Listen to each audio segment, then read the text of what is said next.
ito yung nagbibigay sa akin ng yung makita ko na may natulungan, may gumaan ang pakiramdam, at may gumaling gamit ang mga natural remedies.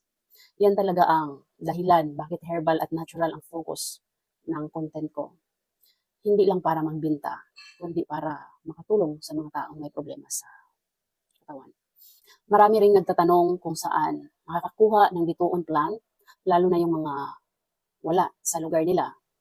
Kaya doon ko sila nire-refer sa product na gawa talaga sa Baringtonia asiatica, which is yung bituon herbal oil.